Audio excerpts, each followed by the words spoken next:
اور یہ بطور چیف جج گلگت بلتستان اس نے اتنی مہربانیاں کیں، اتنے احسانات کیے زرداری مافیا پر کہ اس کے بدلے میں اور ان احسانات کو چکانے کے لیے انہوں نے اس کو 2019 میں وائس چانسلر بنا دیا رانا شمیم کو۔ رانا شمیم آج تک عہدہ انجوائے کر رہا ہے، کوئی اس کو پوچھنے والا نہیں ہے۔ 3 ملین حکومت سندھ کے، جس حکومت سندھ کو یہ کہا جاتا ہے کہ آپ یہ کام نہیں کرتے، آپ وہ کام نہیں کرتے، عوام کی فلاح و بہبود کے لیے آپ ایک پارک نہیں بنا سکتے، اور کہتے ہیں ہمارے پاس تو فنڈز نہیں ہیں۔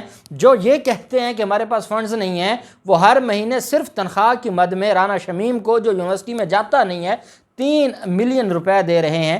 تو اس کو چیلنج کیا گیا تھا، تو یہ ایک ریمائنڈر بھجوایا گیا ہے۔ یہ بیسیکلی ایک پٹیشنر ہیں، ان کے تھرو اظہر صدیق ایڈوکیٹ صاحب نے یہ درخواست دائر کی، یہ لیٹر لکھا، اور اب یہ کہا ہے کہ یہ جو معاملہ ہے اب ہم یہ نیب کو بھجوا رہے ہیں، اور سندھ ہائی کورٹ میں بھی اس معاملے میں ریٹ پٹیشن فائل کریں گے۔ یہ اتنا بڑا قانون کا کھلواڑ ہوا ہے، اور اس کا ثبوت 4 دن پہلے سندھ ہائی کورٹ کا ایک فیصلہ ہے، جس فیصلے میں سندھ ہائی کورٹ نے رانا شمیم کو منع کر دیا ہے، سٹے دے دیا ہے کہ وہ جو غیر قانونی بھرتیاں کر رہا ہے، ان غیر قانونی بھرتیوں سے اس کو روک دیا گیا ہے۔ تو رانا شمیم کے گرد گھیرا تو دن بدن تنگ ہوتا جا رہا ہے، اور اب یہ معاملہ بھی آگے جائے گا۔ دوسری طرف آج جو کیس تھا، اور یہ کیس تھا شہباز شریف کے خلاف، جو منی لانڈرنگ کا کیس ہے، اس کیس کے اندر بڑی اہم آج پیش رفت ہوئی۔ چاند افضل ہے، سینئر پروسیکیوٹر ہے FIA کا، وہ عدالت میں پیش ہوئے، جبکہ شریف خاندان کی طرف سے وسیم ثقلین ایڈوکیٹ صاحب عدالت میں پیش ہوئے۔ یہ ایسوسیٹ ہیں امجد پرویز صاحب کے۔ جج ہیں بینکنگ جرائم عدالت کے لاہور کے سردار طاہر صابر صاحب، ان کی عدالت میں سماعت ہوئی۔ آج کی جو سماعت ہے وہ تھی عدالتی دائرہ اختیار پر۔ عدالتی دائرہ اختیار پر سوال اس وقت اٹھا تھا جب انہوں نے بینکنگ عدالت میں جا کر ضمانت کی درخواست دائر کی۔ جب ضمانت کی درخواست دائر کی اور نوٹس گیا FIA کو، تو FIA نے پہلی تاریخ پر آ کے ایک اپلیکیشن سبمٹ کروا دی تھی کہ یہ بینکنگ عدالت کا کیس نہیں ہے، یہ بینکنگ جرائم کورٹ کا کیس نہیں ہے، اس میں اینٹی کرپشن میں یہ معاملہ جائے گا، تو یہ آپ کیس یہاں نہیں سن سکتے۔ دائرہ اختیار چیلنج کر دیا۔ جب وہ دائرہ اختیار چیلنج کیا تو عدالت اس بات پر بضد ہو گئی کہ دائرہ اختیار کو بعد میں دیکھیں گے، عبوری ضمانت کا کیس ہے، پری ارسٹ بیل کا کیس ہے، اور عدالت نے کہا کہ دائرہ اختیار بعد میں دیکھیں گے، پہلے آپ چلان سبمٹ کروائیں۔ اچھا، یہ میں نے آپ کو بتایا تھا، یہ انوکھا کام ہے ہمارے جوڈیشل سسٹم میں۔ عبوری ضمانت کے کیس میں، پری ارسٹ بیل کے کیس میں چلان منگوانا شروع ہو گیا۔ جب چلان کا معاملہ آیا، یہاں تو چھوٹے چھوٹے کیسز ہیں، اس میں بھی کہا جاتا ہے کہ آپ اپنی رپورٹ، تفتیش کی رپورٹ کہا جاتا ہے، مانگی جاتی ہے کہ رپورٹ سبمٹ کروا دیں۔ چلان کا تو کوئی نہیں کہتا، بہرحال کیونکہ بڑا کیس تھا، بڑے لوگوں کا، کہا کہ چلان آ جائے۔ اس پر پھر جج صاحب ایک دن چھٹی پر چلے گئے، تو جو ڈیوٹی جج صاحب تھے انہوں نے چالان سبمٹ نہ ہونے کے جرم میں شوکاز جاری کر دیا، اور جو ڈائریکٹر ہیں FIA پنجاب زون کے ڈاکٹر رضوان، ان کو ڈائریکٹری شوکاز جاری کر دیا۔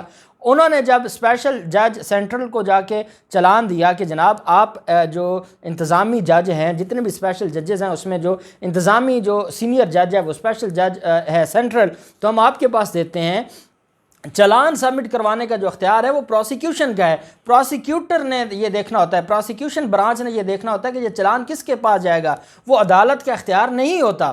اس وجہ سے جو پروسیکیوشن ٹیم تھی FIA کی، انہوں نے کہا کہ یہ چلان بینکنگ جرائم کورٹ میں نہیں جمع ہوگا، یہ اسپیشل جج سینٹرل کے پاس جائے گا۔ وہاں گئے تو انہوں نے کہا جی کہ کیونکہ بینکنگ عدالت نے آپ کے خلاف ایک فیصلہ دے دیا ہے، انہوں نے نہ صرف چلان منگوایا ہوا ہے بلکہ آپ کے خلاف شوکاز جاری ہو گیا ہے، اس وجہ سے میں آپ کا چلان نہیں لے سکتا، آپ وہاں جائیں اور وہاں وہ عدالت بھجوائے گی۔ یہ معاملہ چلا گیا بینکنگ عدالت میں۔ سردار طاہر صابر اگلی تاریخ پر واپس آ گئے۔ انہوں نے کہا کہ آپ نے چلان یہاں کیوں کروایا؟ انہوں نے کہا حضور ہمیں معافی دے دیں، پہلے نہیں کروایا تو شوکاز جاری ہوا، آج لے کر آئے ہیں تو اب اس کے اوپر سوال اٹھا رہے ہیں۔ انہوں نے کہا کہ چلیں پہلے اس کے اوپر بات کر لیتے ہیں۔ جو شریف خاندان ہے، کیونکہ وہ طاقتور خاندان ہے، ان کی عبوری ضمانت 4 جنوری تک توسیع کر دی، اور 24 دسمبر آج کی تاریخ مقرر کی کہ عدالتی دائرہ اختیار کے اوپر ہم پہلے بحث سن لیتے ہیں، اور ان کو آنے کی یہ زحمت نہ کریں عدالت میں آنے کی، یہ 4 جنوری تک اپنی ضمانت انجوائے کریں، اور آپ جو پروسیکیوٹر اور جو وکیل ہیں وہ آئیں اور وہ آ کے عدالت کے سامنے اسسٹ کریں۔ پروسیکیوٹر آج پیش ہو گئے، انہوں نے عدالت سے کہا کہ جناب ہم نے پہلی تاریخ پر آپ کو درخواست دی تھی، یہ جو ان کے خلاف FIR ہے اس میں صرف جعلی اکاؤنٹس کا معاملہ نہیں ہے، یا فیک ٹرانزیکشن کا معاملہ نہیں ہے، یا TTs کا معاملہ نہیں ہے، یہ منی لانڈرنگ کا کیس ہے۔